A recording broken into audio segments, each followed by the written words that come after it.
자, 오늘 저녁 우리에게 주시는 말씀 보겠습니다. 사도행전 7장 37절에서 53절까지 말씀 보겠습니다. 사도행전 7장 37절에서 53절까지.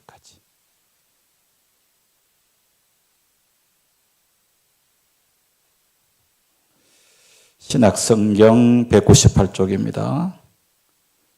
찾으셨으면 같이 37절에서 53절까지 합독하겠습니다.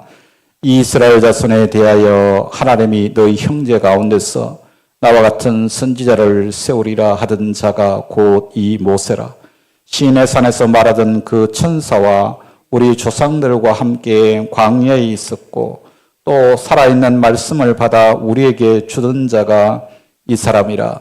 우리 조상들이 모세에게 복종하지 아니하고자 하여 거절하며 그 마음이 도리어 애굽으로 향하여 아론들어 이르되 우리를 인도할 신들을 우리를 위하여 만들라. 애굽 땅에서 우리를 인도하던 이 모세는 어떻게 되었는지 알지 못하노라 하고, 그때에 그들이 송아지를 만들어 그 우상 앞에 제사하며 자기 손으로 만든 것을 기뻐하더니 하나님이 외면하사 그들을 그 하늘의 군대에 숨기는 일에 버려 두셨으니 이는 선지자의 책에 기록된 바 이스라엘의 집이여 너희가 광야에서 40년간 희생과 제물을 내게 드린 일이 있었느냐. 몰록의 장막과 신 레판의 별을 받들었으며 이것은 너희가 절하고자 하여 만든 형상이로다. 내가 너희를 바벨론 밖으로 옮기리라 함과 같으니라. 광야에서 우리 조상들에게 증거의 장막이 있었으니 이것은 모세에게 말씀하시니가 명하사 그가 본 그 양식대로 만들게 하신 것이라. 우리 조상들이 그것을 받아 하나님이 그들 앞에서 쫓아내신 이방인의 땅을 점령할 때에 여호수아와 함께 가지고 들어가서 다윗 때까지 이르니라.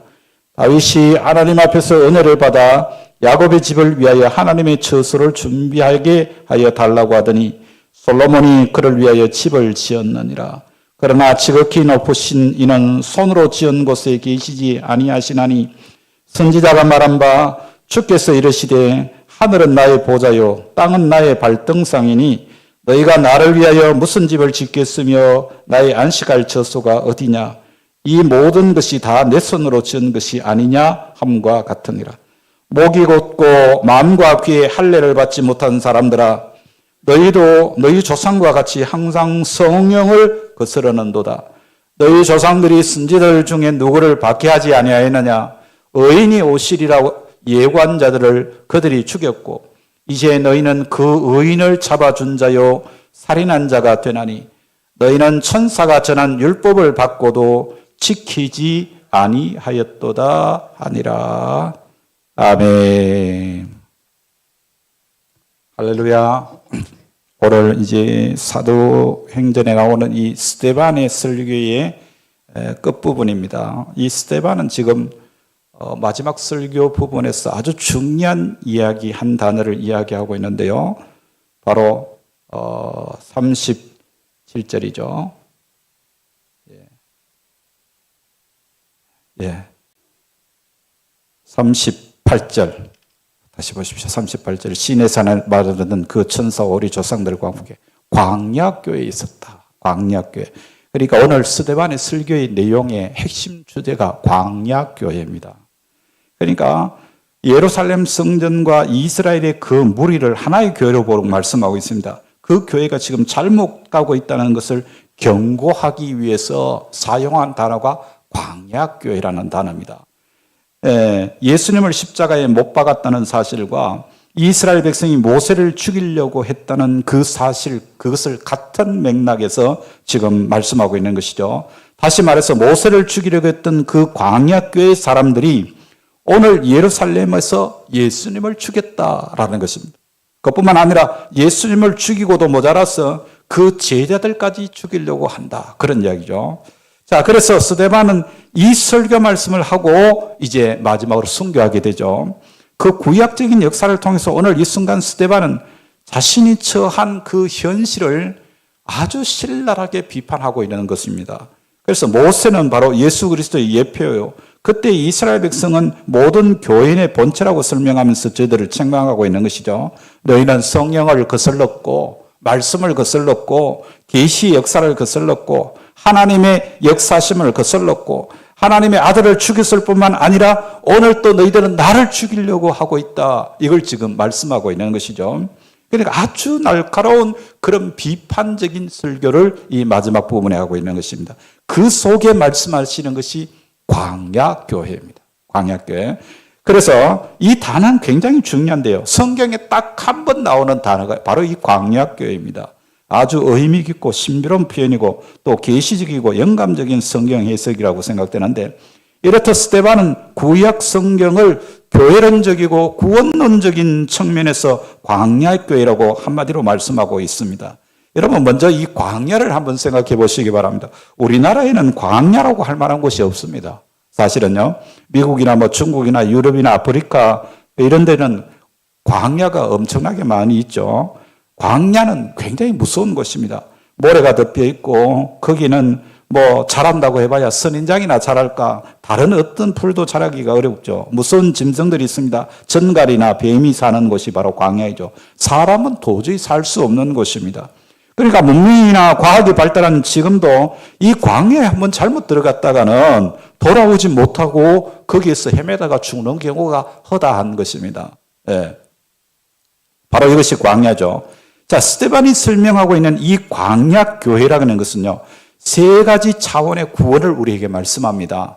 고린도전서 10장을 보면 사도 바울은 이 이론을 그대로 받아서 광야에 대해서 좀 더 자세한 해석을 내리고 있는데, 애굽이라는 그 430년 동안 이스라엘 백성들이 살았던 그 애굽은 세상을 상징하는 것이고, 그리고 하나님께서 가라고 명령한 그 허락하신 가나안 땅은 바로 영원한 하늘나라 천국을 상징하는 것이죠. 그리고 교회, 이 광야라고 하는 것은 오늘 교회를 상징하는 것입니다. 그래서 광야교회라고 하는 거예요. 이건 어디까지나 임시적이고 세상에서 하늘나라로 가는 하나의 과정이라는 것에 불과합니다. 그러니까 이것이 광야입니다. 그래서 바울은 광야에 대해서 구원론적이고 교회론적인 의미의 해석을 내리는데, 고린도전서 10장 1절 2절에 보면 이런 말씀을 했습니다. 형제들아, 나는 너희가 알지 못하기를 원하지 아니하노니 우리 조상들이 다 구름 아래 있고 바다 가운데로 지나며 모세에게 속하여 다 구름과 바다에서 세례를 받고, 그렇게 표현했어요. 이게 이제 이스라엘 백성들이 애굽에서 출애굽해서 나오게 될 때에 그들이 제일 먼저 맞닥뜨린 장벽이 홍해라는 그 넓은 바다를 건너가야 하는 그런 장벽이 만나게 되죠. 그래서 홍해를 건넌다 하는 것을 어떻게 표현했냐면 세례를 받는다, 그렇게 표현했어요. 옛사람은 죽고 새사람으로 다시 태어나는 것을 표현한 거죠. 율법으로 죽고 은혜로 다시 사는 것입니다. 그러니까 과거와 완전히 단절되는 것입니다. 우리가 세례를 받았다 하는 이 말은 그저 하나의 형식이 아니에요. 우리가 예수 믿고 세례를 받는 것은 옛사람, 그러니까 우리는 주님을 만나기 이전에 가졌던 모든 습성과 우리의 삶의 모습들을 다 버리고 이제는 완전히 방향을 바꾸어서 하나님 쪽으로 우리의 방향을 튼 것이 세례입니다. 예. 세례 받은 자는 바로 우리가 구원받았다고 하는 그 상징적인 표징을 우리 몸에 받게 되는 것이죠. 과거와의 단절인 것입니다. 요단강은 뭐냐면 하늘나라 가는 또 하나의 과정이죠. 영원한 가나안 땅에 가기 위해서는 이 요단강을 건너야 되는데 이것은 죽음을 상징합니다. 우리가 잘 부르는 찬송가 606장이죠. 해보다 더 밝은 천국이라는 그 찬송가 있지 않습니까? 며칠 후 요단강 건너가 만나리. 그 찬송 여러분 아시잖아요. 그런데 죽어서 만난다는 말이에요. 요단강을 건넌다는 말은 죽음의 강을 건너간다는 것을 비유적으로 설명한 게 요단강을 건넌다는 말입니다. 예. 이렇게 볼 때 구원이라는 것은 일단 애굽에서 홍해를 건너서 광야로 옮겨지는 것을 말하는 것이죠. 이게 1차적인 구원입니다. 세상으로부터 구원받는 것, 과거로부터의 구원이라고 말할 수가 있는 것입니다. 그리고 요단강을 건너가는 것이 종말론적인 구원입니다. 광야에 살면서 이스라엘 사람들이 끝까지 믿음을 지키지 못하고 시험에 빠진 사람들이 너무 많았습니다. 시험에 빠짐으로 그들은 구원받지 못했죠. 그러나 여호수아와 갈렙처럼 믿음의 굳겠음으로 구원받을 수 있는데 이게 현재적인 구원입니다. 예. 성경에 보면은 구원을 얻었다, 구원을 얻으리라, 구원하라, 구원을 위하여 힘쓰라 이런 말씀들을 수없이 많이 볼 수 있는데 바로 구원 얻었다 이 말을 출애굽기의 표현으로 하면 애굽에서 나왔다는 말이에요. 애굽에서 나왔다. 그러니까 구원 얻으라 이 말이 무슨 말입니까? 천국 가라는 말이거든요. 오늘 구원을 위하여 힘쓰라. 곧 오늘 우리가 믿음을 가지고 이 땅에 사는 동안 시험에 빠지지 말라는 말씀입니다. 그래서 우리가 주기도문에서 악에서 구하옵소서라고 하는 것은 날마다 당하는 시험에서 우리를 구원해 달라는 말씀이에요. 그러니까 현재적인 기도죠. 그러니까 3차원의 귀한 구원은 이렇게 설명됩니다. 애굽은 곧 노예 생활. 그리고 자유가 없죠. 죄와 우상의 노예가 돼서 아무런 자유도 없이 죽음만을 향해서 하루하루 한 걸음 한 걸음 나아가는 것이 바로 애굽에서의 생활입니다. 애굽에서는 우리 스스로를 구원할 수가 없습니다. 자기를 구원할 수 없는 노예로 붙들려 있는 것이기 때문에 지금도 나쁜 취미와 잘못된 생각과 정욕의 노예로 죄와 사망에 붙들려 불쌍한 인생을 살아가는 사람들이 대다수예요. 애굽의 삶을 살아가는 사람들이 예수 믿지 않고 살아가는 사람들은 그 애굽의 삶을 지금 살아가고 있는 것이죠. 그래서 애굽은 완전히 버려진 죄악 세상을 의미합니다. 그리고 광야는 애굽에서 나와서 이제 가나안 땅으로 가는 과정이죠. 가나안은 어떤 곳입니까? 완전한 자유가 있는 곳, 하나님의 은혜가 있는 곳이죠. 그래서 요단강을 건너가서 여호와 하나님을 섬기면서 사는 영광된 세계를 말하는 겁니다. 애국과 광야와 가나안 이렇게 세 공간을 상징으로 표현해서 우리에게 중요한 구원론적인 의미를 우리에게 말씀하고 있는 것입니다. 여기서 우리는 좀 더 중요한 문제를 생각해야 되는데요. 이스라엘 백성은 분명히 애굽에서 나왔지 않습니까? 논리적으로나 지리적으로나 정치적으로나 경제적으로나 분명히 애굽에서 출애굽했습니다. 홍해를 건넜습니다. 다시는 이제는 애굽으로 돌아갈 수 없습니다. 그러나 몸은 나왔는데 정작 마음이 출애굽을 하질 못했어요. 이것이 문제입니다. 지금도 오늘 이 자리에 여러분이 예배당에 앉아있지만 몸은 여기 앉아있는데 생각이 다른 데 가 있는 사람이 있을 수 있어요. 몸은 여기 있지만 아이고 내가 집에 가스불을 켜놓은 건 아닌가. 그리고 오늘 이 시간에는 수요일 이 시간에는 TV에 뭔 드라마를 할 텐데 이런 생각하시는 분은 혹시 없는지 모르겠어요. 예. 그런 사람은 뭡니까? 몸은 여기 있어도 마음은 다른 데가 있는 것이죠. 그러니까 몸만 옮겨 나왔다고 해서 구원받은 것이 아니라 이 말입니다. 이스라엘 백성들이 430년 동안 완전히 몸에 배일 정도로 인생을 그렇게 노예로 살다가 출애굽해서 홍해를 건넜지만 몸은 홍해를 건넌 상황이지만 생각은 여전히 그 애굽 땅에서 고기 까마 곁에서 고기 얻어먹던 생각, 그런 생각에 빠져서 거기를 그리워하고 있는 사람이 있다는 이야기죠. 그래서 여러분 이미 구원받았습니다. 그러나 아직 구원받지 못한 부분이 있다는 거죠. 그것이 바로 뭐냐면 광야교회예요. 오늘 우리가 예수 믿고 구원받았지 않습니까? 예수 믿으면 구원받는다는 이 진리는 불변의 진리예요. 그래서 우리가 예수 믿었고 구원을 받은 자인데, 즉 말하면 출애굽기로 말하면 홍해를 건넌 자인데 우리의 생각이나 마음은 아직 그 애굽 땅에 존재하고 있진 않느냐 이 말이에요. 이게 오묘하고도 깊은 진리가 여기 있습니다. 여러분 생각해 보세요.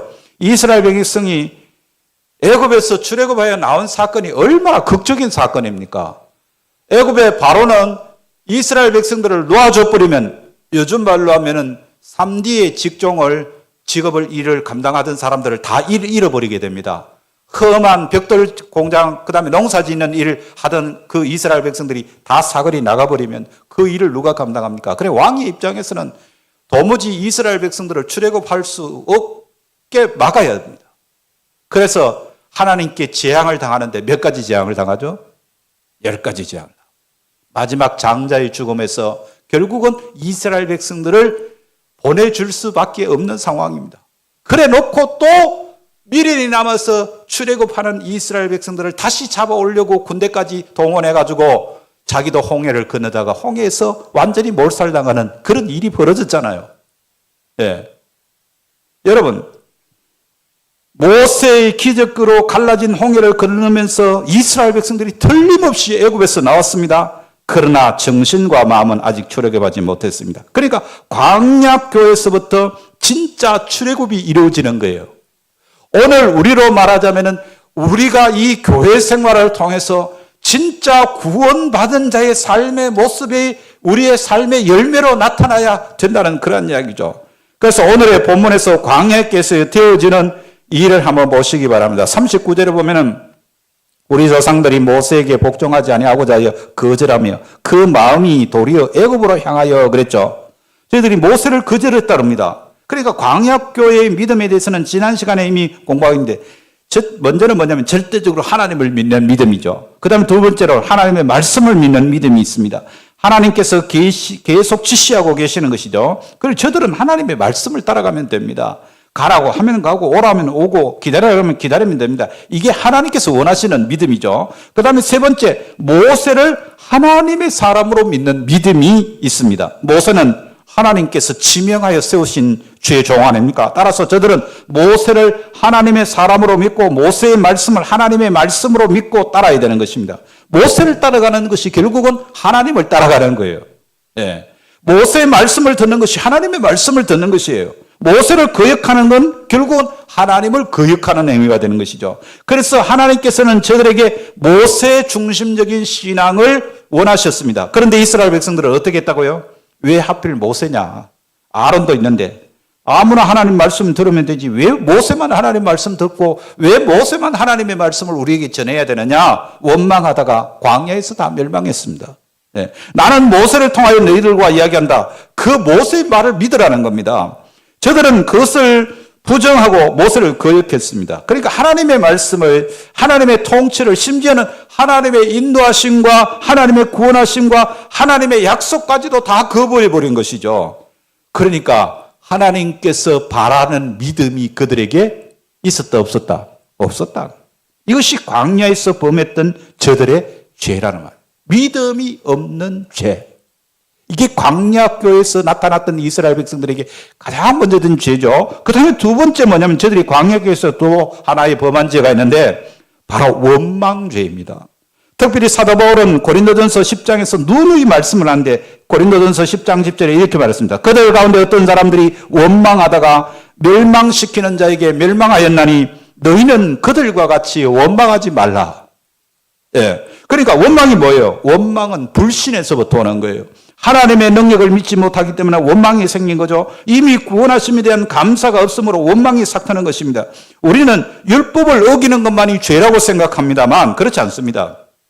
이스라엘 백성이 출애굽한 뒤에 광야에서 범한 죄가 더욱더 큽니다. 그것이 바로 원망죄예요. 예. 이스라엘 백성은 분명히 애굽에서 나와서 구원받았죠. 1차 구원입니다. 그러나 원망하다가 광야에서 다 죽었습니다. 하나님께 대한 하나님의 능력에 대한 완전한 불신앙이 그들에게 있었다는 말이에요. 믿음이 없고 불신앙이 있었다는 것이죠. 그게 원망죄입니다. 그 다음에 세 번째 광야에서 행해진 세 번째 죄가 뭐냐면 애굽을 그리워한 죄입니다. 예. 여러분 39절에 그 마음이 도리어 애굽을 향하여 그랬잖아요. 여러분 현재 고난이 좀 있다고 해서 다시 애굽을 생각하면 되겠습니까? 물론 하나님께서도 저들에게 고난을 주시기는 했습니다만 그러나 그것은 어디까지나 그들을 훈련하는 목적이었습니다. 그 목적 있는 고통을 주신 거죠. 오늘 또 그렇습니다. 우리가 예수 믿고 하나님의 백성이 되어서 예수 믿고 살았는데 왜 나에게 이런 어려움이 올까? 고난이 올까? 환난이 올까? 여러분 항상 제가 여러분들에게 말씀을 드리는데 우리가 믿음 안에 살 때 하나님께서 주시는 그 고난과 환난은 우리를 하나님의 백성다운 사람으로 왕같은 제사장으로 우리를 세우시기 위하여 우리를 훈련하시는 과정이에요. 그렇기 때문에 원망하거나 불평하면 안 된다 이 말입니다.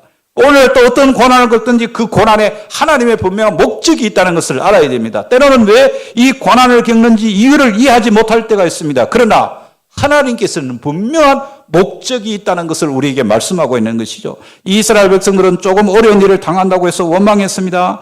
마치 여러분 부모가 자녀를 양육할 때 때로 어려운 일을 시키는 것과 같죠. 때로는 잘못하면 매를 들 때가 있죠. 부모의 뜻을 이해하지 못하면 아이는 원망하기 십상입니다. 우리 엄마는 우리 아빠는 나를 사랑하지 않는 모양이다. 이렇게 생각하는 거죠. 하나님께서 이스라엘 백성을 광야로 인도하신 데는 충분한 이유가 있었습니다. 그런데 저들은 이것을 감당하지 못하고 원망하고 불평했습니다. 심지어는 애굽으로 돌아가자 그렇게 선동하는 무리까지 생겼죠. 저들은 지금보다 애굽 땅에서 고기 가마 곁에 앉아서 먹던 그 고기와 떡을 배불리 먹던 때가 좋았다고 불평을 했다는 말입니다. 그러니까 사람들은요, 지난 시절에 대한 추억을 미화하는 경우가 참 많아요.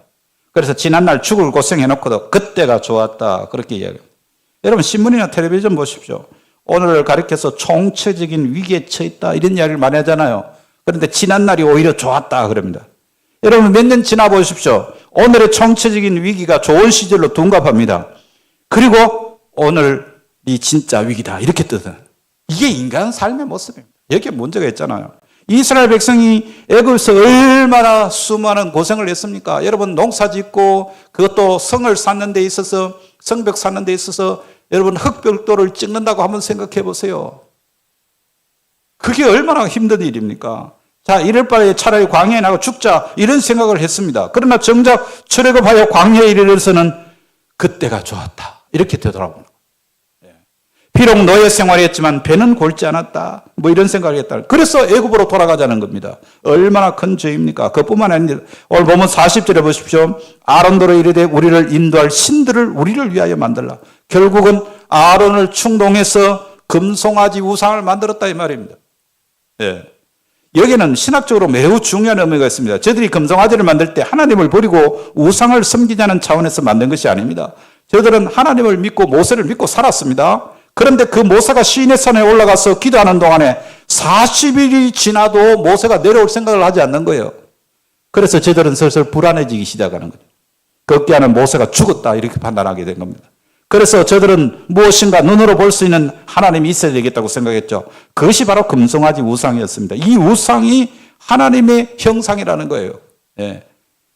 그러니까 하나님을 우상화한 죄를 지은 거죠. 이스라엘 백성이 애굽에서 우상을 섬길 때도 하나님께서는 많이 참으셨습니다. 그러나 하나님을 우상화하는 것에서는 더 이상 참을 수가 없었던 것입니다. 하나님을 우상화하는 죄야말로 가장 무서운 죄인 거죠. 그래서 하나님께서 마침내 크게 진노하심으로 땅이 꺼져 많은 이스라엘 사람이 죽임을 당했습니다. 여러분 도대체 이 광야교회가 뭐냐? 광야 40년 동안 하나님께서는 무엇을 이루려고 하신 것일까요?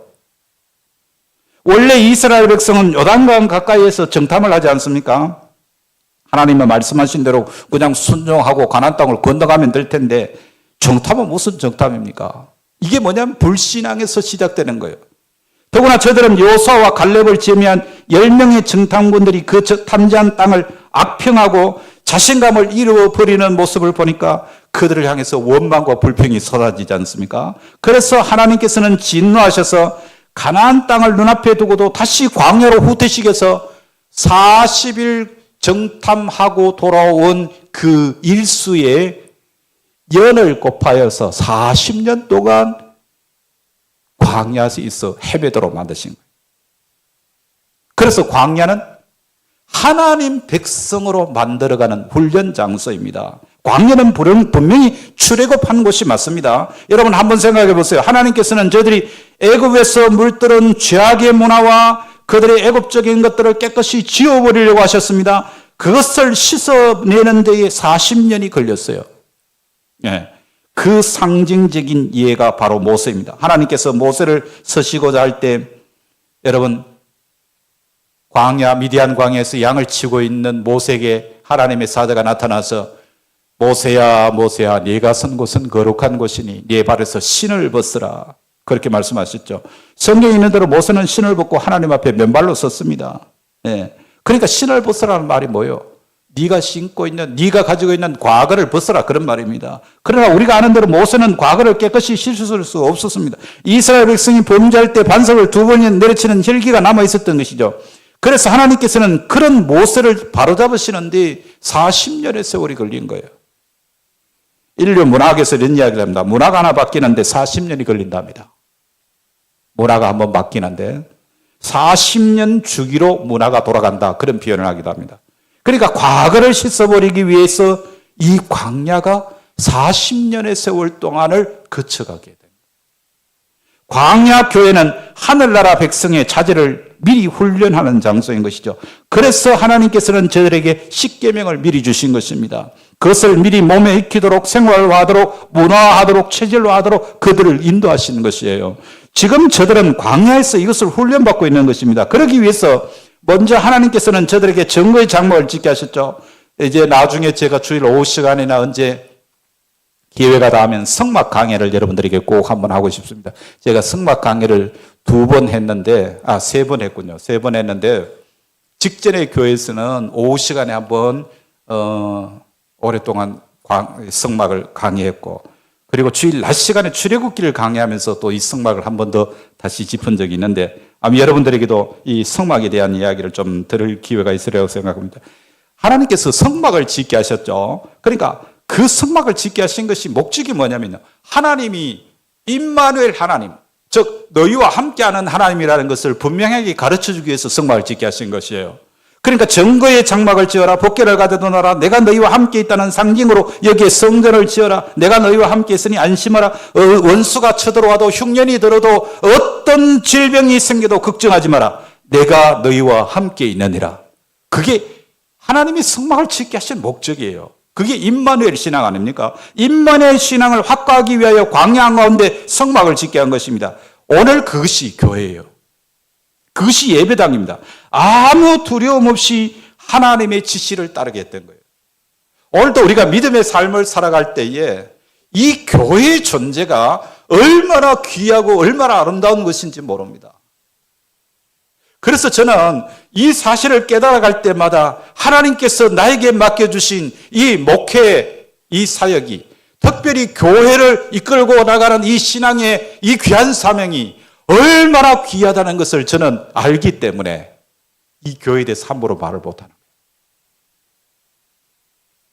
거예요. 이 교회의 상황이 어떤 상황이든 간에 하나님의 섭리 가운데 있는 교회이기 때문에 하나님이 역사하시는 교회. 아멘.